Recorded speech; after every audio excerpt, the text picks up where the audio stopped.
Hi everyone, आप सबका स्वागत है स्टडी फाउंडेशन यूट्यूब चैनल पे। TET cum recruitment test exam के लिए आज का पेडागोजी क्लास के अंदर हम लोग अटेंशन टॉपिक को डिस्कस करेंगे और वीडियो क्लास में पीवाईक्यू प्रीवियस ईयर क्वेश्चन भी डिस्कस करेंगे। ये क्लास नंबर 22 है। इससे पहले क्लास का लिंक आप सभी को डिस्क्रिप्शन बॉक्स में मिल जाएगा। कंप्लीट पेडागोजी क्लास के अंदर हम लोग teaching learning process and pedagogy का क्लास जो है कंप्लीट कर चुके हैं। इसका ई बुक भी लॉन्च हो चुका है। डिस्क्रिप्शन बॉक्स में आप सभी को लिंक मिलेगा। आइए आज का टॉपिक को शुरू करते हैं। तो चलिए वीडियो को शुरू करते हैं। आज का हम लोग का टॉपिक है अटेंशन और इसका एजुकेशनल इम्प्लीकेशन क्या है वो जानेंगे। सबसे पहले मीनिंग जानते हैं अटेंशन का।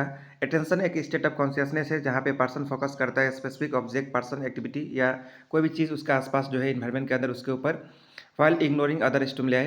अटेंशन जो है कॉम्बिनेशन है how long and how many things can person focus on. It is a selective awareness that governs how a person interact with their environment. एक सिलेक्टिव अवेयरनेस है जिसके अंदर पर्सन जो है किस प्रकार इंटरेक्ट कर रहा है इन्वायरमेंट के अंदर। It is a process involving the act of listening. एक ऐसा प्रोसेस है जहाँ पे लिसनिंग का एक जो है वो इन्वॉल्व होता है। कॉन्सेंट्रेटिंग ऑन ए टॉपिक के ऊपर कॉन्सेंट्रेशन का जरूरी होता है। ऑब्जेक्ट और event for attainment of desire ends, यानी डिजायर एंड्स को पाने के लिए जो है कॉन्सेंट्रेशन जो है ऑब्जेक्ट या इवेंट के ऊपर किस प्रकार है, उस प्रोसेस को कहा जाता है attention. Attention is an important aspect of mental activity. और अटेंशन जो है मेंटल एक्टिविटी का एक इम्पोर्टेंट एस्पेक्ट भी है और इसका जो है बहुत इंपॉर्टेंट जो है रोल है डे टू डे लाइफ के अंदर। Attention is an important mental process. Attention जो है एक इम्पोर्टेंट मेंटल प्रोसेस भी है। इसके बिना without it other mental process, इसके बिना बाकी मेंटल प्रोसेस जैसे कि इमेजिनेशन, लर्निंग, थिंकिंग, ये सब जो है पॉसिबल नहीं होगा। We cannot think about anything unless we concentrate our attention. हम लोग किसी चीज़ के बारे में सोच भी नहीं सकते हैं जब तक हम लोग का कॉन्सेंट्रेशन जो है अच्छा नहीं रहेगा। ठीक है, इसके बाद नेक्स्ट हम लोग डिफिनेशन डिस्कस करेंगे अटेंशन का। सबसे पहला है डम्बेल। इनके हिसाब से अटेंशन क्या है? Attention is a concentration of consciousness upon one object rather than upon another. Ross के हिसाब से अटेंशन क्या है? Attention is a process of getting an object of thought clearly before the mind. Woodworth के हिसाब से अटेंशन क्या है? Attention is in short to get set and ready to perceive a certain object or to perform a certain act. Morgan के हिसाब से attention क्या है? Attention is being keenly alive to some specific factor in our environment. It is a preparatory adjustment for response. ठीक है, तो अलग अलग डिफिनेशन है अलग अलग साइकोलॉजी के हिसाब से, बस आप सभी को डिफिनेशन याद रखना है। नेक्स्ट हम लोग डिस्कस करेंगे नेचर क्या है अटेंशन का। सबसे पहला नेचर है attention is focusing on consciousness of a particular object, यानी पर्टिकुलर ऑब्जेक्ट का कॉन्शियसनेस जो है उसके ऊपर अटेंशन फोकस करता है। नेक्स्ट नेचर है अटेंशन जो है कॉन्स्टेंटली शिफ्टिंग होता है। नेक्स्ट नेचर है अटेंशन एक सिलेक्टिव प्रोसेस है। नेक्स्ट नेचर है attention is a state of preparedness और अलर्टनेस को कहा जाता है। नेक्स्ट नेचर है अटेंशन जो है नैरो होता है और इसका लिमिटेशन भी होता है। नेक्स्ट नेचर है अटेंशन एक प्रोसेस है, प्रोडक्ट नहीं है। नेक्स्ट नेचर है अटेंशन एक मेंटल प्रोसेस है, मेंटल पावर नहीं है। इसके बाद नेक्स्ट हम लोग करेक्टरिस्टिक डिस्कस करेंगे अटेंशन का। Attention is always changing. Attention जो है हमेशा चेंज होता है। नेक्स्ट है attention is always an active centre of our experience. हमारा एक्सपीरियंस का एक्टिव सेंटर जो है अटेंशन है। अटेंशन एक सिलेक्टिव प्रोसेस है। नेक्स्ट करेक्टर है अटेंशन कॉन्टिन्यूस होता है। ए नेक्स्ट करेक्टर है। Attention increase the clarity of the objects. Next character है। अटेंशन जो है इंडिविजिबल होता है। नेक्स्ट करेक्टर है। Attention is constantly shifting from focus to origin. इसका नेक्स्ट करेक्टर है। Attention is a state of preparedness for muscle and sense organ ready themselves for attending. Attention जो है एक स्टेट ऑफ प्रिपेयर्डनेस को कहा जाता है जहाँ पे मसल और सेंस ऑर्गन जो है अपने आप को प्रिपेयर करता है अटेंड करने के लिए। और लास्ट जो है करेक्टरिस्टिक्स है अटेंशन का कि अटेंशन जो है इसको दो मेंटल टास्क के अंदर हम लोग डिवाइड नहीं कर सकते हैं। इसके बाद नेक्स्ट हम लोग टाइप ऑफ अटेंशन डिस्कस करेंगे। अटेंशन का दो मेजर टाइप है, उसके बाद इसका सब टाइप भी है। दो मेजर टाइप क्या है? नॉन वॉलेंशियल अटेंशन और वॉलेंशियल अटेंशन। इसको नॉन वॉलंटरी अटेंशन भी कहा जाता है और वॉलंटरी अटेंशन भी कहा जाता है। उसके बाद नेक्स्ट इसका सब टाइप भी है। नॉन वॉलंटरी अटेंशन का एक टाइप है एनफोर्स अटेंशन और दूसरा है स्पॉन्टेनियस अटेंशन। और वॉलंटरी का दो टाइप है, इम्प्लिसिट अटेंशन और एक्सप्लिसिट अटेंशन। इसको यहाँ पे भी दिया गया है एनफोर्स, स्पॉन्टेनियस, इम्प्लिसिट और एक्सप्लिसिट, इस प्रकार भी याद रख सकते हैं। आइए सबसे पहले वॉलंटरी जो है अटेंशन उसको जानते हैं। When one requires some struggle of effort of the will to concentrate consciousness at a particular object, things, event, situation, etc., then it is called volitional attention. जब किसी पर्सन को स्ट्रगल करना पड़ता है या जो है एफर्ट डालना पड़ता है किसी भी चीज़ के ऊपर कंसंट्रेशन देने के अंदर, किसी भी ऑब्जेक्ट, थिंग्स, इवेंट, सिचुएशन के ऊपर, तब उसको कहा जाता है volitional attention. Here one realize the need and importance of paying attention. यहाँ पे पर्सन जो है रियलाइज़ करता है क्या नीड है, क्या इंपॉर्टेंस है अटेंशन पे करने के अंदर अपना पर्सनल गेन के कारण। ठीक है, a student studying a book on chemistry though he has no interest in the subject में भी एग्जाम्पल ऑफ सच अटेंशन। एक स्टूडेंट जो है केमिस्ट्री बुक को स्टडी कर रहा है, उसका इंटरेस्ट नहीं है फिर भी कर रहा है उस सब्जेक्ट को, तो जो है ए वॉलेंट्री अटेंशन का एग्जाम्पल होगा। Volitional attention which is also called voluntary attention. Volitional attention को वॉलेंट्री अटेंशन भी कहा जाता है। इसका दो सब टाइप है, इम्प्लिसिट और एक्सप्लिसिट। सबसे पहले इम्प्लिसिट वोलेशनल अटेंशन किसको कहा जाता है, आइए जानते हैं। When a child is assigned some mathematical sum in the classroom, he does not attend to them. He is warned by the teacher that he will be punished if he does not do his assigned work. यानी एक child जो है उसको mathematical सम दिया गया है classroom के अंदर, उसका इंटरेस्ट नहीं है उसको सॉल्व करने के अंदर, तो उसको जो है वार्न किया जा रहा है टीचर के द्वारा कि यदि वो चीज़ को और सम जो है उसको नहीं करेगा तो उसको पनिश किया जाएगा उस सम नहीं करने के लिए। This can make him exercise his will power, attend to the assign task and finish it properly. तो जो है उसके बाद चाइल्ड क्या करेगा, वो डर से, पनिशमेंट का डर से जो है उस चीज़ को, जो असाइन टास्क है उसको करेगा, अच्छी तरह से करेगा। तो जो है ये जो है इम्प्लिसिट वोलेशनल अटेंशन का जो है एग्जाम्पल होगा, और इसको ही कहा जाता है implicit volitional attention. Here a single act of will is responsible for arousing of attention.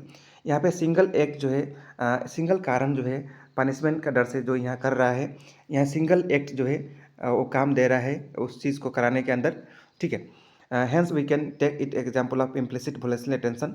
तो इसको हम लोग इम्प्लिसिट वोलेशनल अटेंशन का एग्जाम्पल मान सकते हैं। आसान भाषा में इम्प्लिसिट जो है वोलेशनल अटेंशन उसको कहा जाता है जहाँ पे सिंगल टास्क, सिंगल एक्ट जो है रिस्पॉन्सिबल होगा किसी भी काम कराने के अंदर, तो उसको कहा जाएगा implicit volitional attention. Obtain by single act of will, यानी सिंगल एक्ट ऑफ विल जो है वो यहाँ पे जो है कारण बनेगा काम को कराने के अंदर, ठीक है। नेक्स्ट हम लोग डिस्कस करेंगे explicit volitional attention. It is obtain by repeated act of will. यहाँ पे रिपीटेड एक्ट ऑफ विल जो है वो उसका दरकार होता है। One has to struggle hard to continue to be attentive, यानी पर्सन, किसी भी पर्सन को जो है स्ट्रगल करना होता है कंटिन्यूस जो है अटेंशन पाने के अंदर। It requires strong will power, इसके अंदर स्ट्रॉन्ग विल पावर एप्लीकेशन या स्ट्रॉन्ग मोटिव चाहिए होता है टास्क को कंप्लीट करने के अंदर।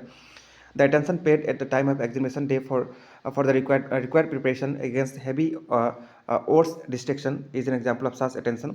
जो एग्ज़ाम पास करने का जो टेंशन होता है और उसके वजह से जो पढ़ाई किया जाता है एग्ज़ाम को पास करने के लिए जो प्रिपरेशन किया जाता है वो जो है एक्सप्लिसिट वोलेशनल अटेंशन का एग्जाम्पल हो सकता है, क्योंकि इसके अंदर एफर्ट किया जा रहा है, कंटिन्यूस एफर्ट किया जा रहा है, ठीक है, कंटिन्यूस स्ट्रगल किया जा रहा है, ठीक है।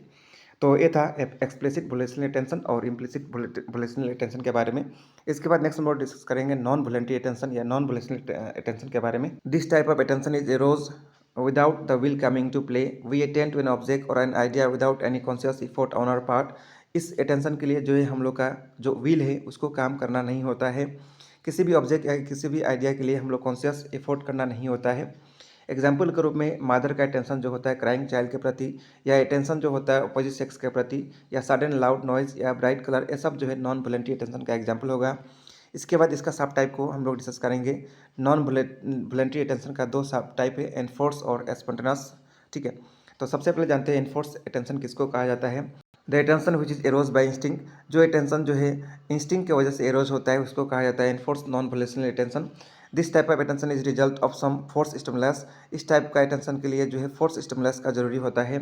Suppose we are deeply observe in reading a book, मान लीजिए कोई आदमी जो है बहुत डीपली किताब पढ़ने के अंदर बिजी है, but an unpleasant sound is hard, लेकिन उसको जो है एक बहुत ख़राब साउंड उसके कानों में गुज रहा है। Our attention is diverted to that sound, तो उसके कारण जो है अटेंशन जो है उस खराब साउंड के प्रति डाइवर्ट हो जा रहा है। तो जो है ये एग्जाम्पल होगा एनफोर्स अटेंशन, यानी इच्छा से नहीं, ज़बरदस्ती जो होता है, यानी अनप्लीजेंट साउंड की वजह से जो अटेंशन दूसरा साइड में डाइवर्ट हुआ, वो जो है एनफोर्स अटेंशन का एग्जाम्पल होगा, ठीक है। नेक्स्ट हम लोग स्पॉन्टेनियस अटेंशन जानेंगे। It is result of properly develop sentiment. ये जो है प्रॉपर्ली डेवलप सेंटीमेंट से ये अटेंशन क्रिएट होता है। We give some what automatic or spontaneous attention towards the object, idea or a person around which whom our sentiment have already been form, यानी जिस चीज़ के लिए हमारा अंदर दिमाग के अंदर जो है ऑलरेडी सेंटीमेंट फॉर्म हो चुका है कि इसके प्रति अटेंशन देना है, तब जो है अटेंशन दिया जा रहा है, तो ये जो है स्पॉन्टेनियस अटेंशन का एग्जाम्पल होगा। In spontaneous non volitional attention we attend to an object naturally, यानी स्पॉन्टेनियस नॉन वॉलेशनल अटेंशन के अंदर हम लोग जो है और किसी भी ऑब्जेक्ट के ऊपर नेचुरली या फिर स्पॉन्टेनियसली जो है हम लोग अटेंशन देते हैं। It is govern by our acquired disposition और सेंटीमेंट, ये जो है हमारा एक्वायर्ड डिस्पोजिशन या सेंटिमेंट से गवर्न होता है। तो ये था अटेंशन का अलग अलग टाइप के बारे में और उसका सब टाइप के बारे में। इसके बाद नेक्स्ट हम लोग इंसेंटिव ऑफ अटेंशन या कंडीशन ऑफ अटेंशन के बारे में जानेंगे। There are two type of incentive that influence and guide attention. दो प्रकार का इंसेंटिव है जो कि अटेंशन को इन्फ्लुएंस करता है या गाइड करता है। सबसे पहला है इनर इंसेंटिव, जिसको सब्जेक्टिव कंडीशन कहा जाता है। In our inner self we have certain power due to which we attracted towards the certain things. हमारा इनर सेल्फ के अंदर जो है कुछ सर्टेन पावर होता है जिसके कारण जो है हम लोग किसी चीज़ के ऊपर अटेंशन देते हैं। द इनर फैक्टर आर, और जो इनर फैक्टर है वो क्या क्या है वो हम लोग जानेंगे। और वो एग्जाम में क्वेश्चन बनता है कि सब्जेक्टिव कंडीशन क्या है जिसकी वजह से हम लोग किसी भी चीज़ के प्रति अटेंशन देते हैं। तो सब्जेक्टिव कंडीशन क्या क्या है? इंस्टिंक्ट है सबसे पहला, नेक्स्ट है इमोशन, नेक्स्ट है सेंटीमेंट, नेक्स्ट है इंटरेस्ट, उसके बाद हैबिट, उसके बाद टेम्परमेंट, उसके बाद डिजायर, उसके बाद पास्ट एक्सपीरियंस। ये आठों जो है सब्जेक्टिव कंडीशन को आप सभी को रट लेना है। एग्जाम में इसे क्वेश्चन 100% बनता है। इसके बाद नेक्स्ट हम लोग डिस्कस करेंगे आउटर इंसेंटिव या ऑब्जेक्टिव कंडीशन। जो इंसेंटिव जो है इंडिविजुअल का आउटसाइड्स के अंदर एग्जिस्ट करता है और हमारा स्टिमुलस के अंदर जो है प्रेजेंट होता है, उसको कहा जाता है आउटर इंसेंटिव। इसका जो है क्या क्या पार्ट है? इंटेंसिटी है, नेक्स्ट है साइज, नेक्स्ट है नोबिलिटी, नेक्स्ट है मोबिलिटी, नेक्स्ट है रिपीटेशन और नेक्स्ट है चेंज। ये छः के बारे में, ये छः चीज़ जो है ऑब्जेक्टिव कंडीशन, ये सबको आप सभी को मेमोराइज कर लेना है, ठीक है। इसके बाद नेक्स्ट हम लोग डिस्कस करेंगे एजुकेशनल इम्प्लीकेशन क्या है अटेंशन का। Attention play a vital role in teaching learning process. Teaching learning process के अंदर अटेंशन का बहुत ज़्यादा इंपॉर्टेंट रोल है। Without attention learning can not be effective. बिना अटेंशन का लर्निंग जो है इफेक्टिव हो ही नहीं सकता है। It helps a child to grasps things better. इसके वजह से चाइल्ड जो है किसी भी चीज़ को अच्छी तरह से जो है ग्रेप्स कर पाते हैं। It is must to learn a skill. A skill सीखने के लिए अटेंशन जो है बहुत ज़रूरी होता है। Lesson studied without greater attention last long. जो लेसन अटेंशन दे के पढ़ा जाता है या समझा जाता है वो बहुत लंबा समय तक जो है दिमाग में रहता है या दिमाग में बना रहता है। Thus attention is quite vital to learning. इसलिए अटेंशन जो है लर्निंग के लिए बहुत ज़्यादा वाइटल इसका रोल है। The following are education implication. कुछ एजुकेशन इम्प्लीकेशन हम लोग जानेंगे। सबसे पहला है the teacher should try to secure attention of the children in the teaching learning situation. Teacher को हमेशा ट्राई करना चाहिए कि टीचिंग लर्निंग सिचुएशन के अंदर बच्चों का अटेंशन जो है हमेशा बना रहे। The teacher should create a conducive environment at the time of teaching in order to concentrate full attention among the children। Teacher को एक conducive environment को क्रिएट करना चाहिए टीचिंग लर्निंग के दौरान, जिसकी वजह से बच्चों का फुल कंसंट्रेशन जो है क्लासरूम में बना रहे। The learning atmosphere should be free from all possible distracting factor. जो लर्निंग इन्वायरमेंट है वो सभी डिस्ट्रैक्टिंग फैक्टर से जो है फ्री रहे, इसके लिए टीचर को ट्राई करना चाहिए। In order to create attention, teacher should try to motivate student at each stage of the teaching। Teacher को जो है प्रत्येक टीचिंग का स्टेज के अंदर बच्चों को मोटिवेट करना चाहिए अटेंशन को अच्छा करने के लिए, ठीक है, अटेंशन बना रहे इसके लिए। Diagram figure pictures should be drawn at the time of need. Diagram का, पिक्चर का या फिर फिगर का जो है टीचर को प्रॉपर्ली यूटिलाइज करना चाहिए जब ज़रूरी हो, जिसकी वजह से अटेंशन बच्चों का बना रहे। ऑडियो विजुअल एड्स का भी यूज़ प्रॉपर्ली करना चाहिए अटेंशन के लिए। The teacher should mauve use of gestures, postures, action and demonstration at the time of teaching. Teacher का जो अलग अलग मूवमेंट है बॉडी का, उसका यूज़ करना चाहिए जब भी टीचिंग कर रहे हैं क्लासरूम के अंदर। The student should be involve actively in teaching learning activities. और ये टीचर को ध्यान रखना है कि बच्चे जो है टीचिंग लर्निंग एक्टिविटी के अंदर अच्छी तरह से इन्वॉल्वमेंट है या नहीं। Fear of punishment and rude behaviour of teacher should be avoided. जो फेयर ऑफ पनिशमेंट है या टीचर का जो खराब बिहेवियर है वो ट्राई किया जाए कि वो अवॉइड किया जाए क्लासरूम के अंदर, वो ना रहे टीचर के अंदर, ठीक है। फेयर ऑफ पनिशमेंट या rude behaviour. The teacher should show a fair and impartial treatment to all student in the class. Teacher को सभी स्टूडेंट के प्रति फेयर और इम्पार्शियल ट्रीटमेंट जो है हमेशा जो टीचर को जो है बच्चों के प्रति करना चाहिए, यानी इक्वल ट्रीटमेंट टीचर को हमेशा क्लासरूम के अंदर करना चाहिए, ठीक है। तो ये था एजुकेशन इम्प्लीकेशन अटेंशन के बारे में। इसके बाद नेक्स्ट हम लोग डिस्कस करेंगे इस टॉपिक के ऊपर जो प्रीवियस एग्जाम में क्वेश्चन बन सकता है या आया हुआ है, उसको डिस्कस करेंगे। सबसे पहला क्वेश्चन है which one of the following is objective factor of attention that influence upon attention of a person. कौन सा इनमें से जो है ऑब्जेक्टिव फैक्टर है जो अटेंशन को प्रभावित करता है? हम लोग अभी डिस्कस किए थे, चार है, चारों में से साइज जो है ये ऑब्जेक्टिव फैक्टर है। इंस्टिंक्ट, इमोशन और इंटरेस्ट जो है ये जो है सब्जेक्टिव फैक्टर है। तो इसका राइट आंसर होगा ऑप्शन नंबर ए। यहाँ देख सकेंगे ऑलरेडी यहाँ लिस्ट बनाया गया है। Objective factor intensity, size, nobility, mobility, repetition, change है। और सब्जेक्टिव फैक्टर के अंदर instinct, emotion, sentiment, habit, interest, temperament, desire, past experience, ठीक है। इसको रट लेना है, इससे क्वेश्चन बनता ही बनता है। इसके बाद नेक्स्ट क्वेश्चन है attention is a process of getting an object of thought clearly before the mind. Who has given the definition.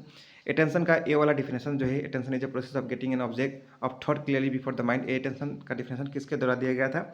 ए दिया गया था रोज के द्वारा। तो राइट आंसर होगा ऑप्शन नंबर बी। ठीक है, इसके बाद नेक्स्ट क्वेश्चन है the type of attention which required strong will power application and strong motive to accomplish the task is known as. एनर्जिस्ट अटेंशन टाइप के अंदर स्ट्रॉन्ग विल पावर चाहिए होता है, एप्लीकेशन या स्ट्रॉन्ग मोटिव चाहिए होता है टास्क को परफॉर्म करने के लिए। उसको क्या कहा जाता है? इनमें से उसको कहा जाता है एक्सप्लिसिट वोलेशनल अटेंशन। इसको हम लोग अभी डिस्कस किए थे। तो राइट आंसर होगा ऑप्शन नंबर ए। ठीक है, इसके बाद नेक्स्ट क्वेश्चन है when a girl is passing through the ward और hospital where her mother was expired after long treatment, then she will unconsciously focus on the ward, hospital or bed number etc. This is example of which type of attention। एक लड़की है, उसकी माँ जो है hospital में लंबा treatment के बाद उनका डेथ हो गया है और वो लड़की जो है उसी वार्ड का सामने से गुजर रही है, तो जो है वो अनकॉन्शियसली वार्ड, हॉस्पिटल या बेड नंबर पे फोकस करेगी। तो ये जो है कौन सा टाइप का अटेंशन का जो है एग्जाम्पल है? ये जो है स्पॉन्टेनियस नॉन वोलेशनल अटेंशन का एग्जाम्पल है। इसको अभी हम लोग डिस्कस किए थे। तो इसका राइट आंसर होगा ऑप्शन नंबर डी। इसके बाद नेक्स्ट क्वेश्चन है when a child is assigned some mathematical sum in the classroom he does not attend to them, he is warned by the teacher that he will be punished if he does not do his assigned work. This can make him exercise his willpower, attend to the assigned tasks and finish properly. This is example of which type of attention. इसको हम लोग example के अंदर discuss किए थे कि ये जो है इम्प्लिसिट वोलेशनल अटेंशन का एग्जाम्पल है, जहाँ पे एक चाइल्ड जो है मैथमेटिकल सम को जो है उसको जो दिया गया है वो नहीं कर रहा है, लेकिन यदि उसको वार्न किया जा रहा है, पनिशमेंट दिया जाएगा, इसके डर से वो टास्क को कंप्लीट कर ले रहा है, अपना विल पावर का यूज़ कर रहा है, तो जो है एग्जाम्पल होगा इम्प्लिसिट वोलेशनल अटेंशन का। इसलिए राइट आंसर होगा option number B. Next question है what is the meaning of attention. Attention का चारों में से कौन सा मीनिंग होगा? Paying selective concentration to a particular stimulus or task जो है अटेंशन का जो है डिफिनेशन होगा। तो राइट आंसर होगा ऑप्शन नंबर बी। इसके बाद नेक्स्ट क्वेश्चन है attention paid to the member of opposite sex or a mother attention on noticing her crying child. This is example of इस टाइप ऑफ अटेंशन। यानी एक attention जो है opposite sex के प्रति जो होता है, या मदर का अटेंशन जो है क्राइंग चाइल्ड के प्रति जो होता है, एक कौन सा टाइप का अटेंशन का एग्जाम्पल होगा? A non volitional type of attention का एग्जाम्पल होगा इनमें से। तो राइट आंसर होगा ऑप्शन नंबर ए। इसके बाद नेक्स्ट क्वेश्चन है paying attention while solving maths problem or attention focus on while answering examination question. यानी जो अटेंशन मैथमेटिकल प्रॉब्लम सॉल्व करते समय होता है, या जो अटेंशन जो है एग्जामिनेशन का क्वेश्चन पेपर को सॉल्व करने के प्रति होता है, वो जो है कौन सा टाइप का अटेंशन का टाइप होगा? वो जो है वॉलंटरी अटेंशन का टाइप होगा। तो राइट आंसर होगा ऑप्शन नंबर बी।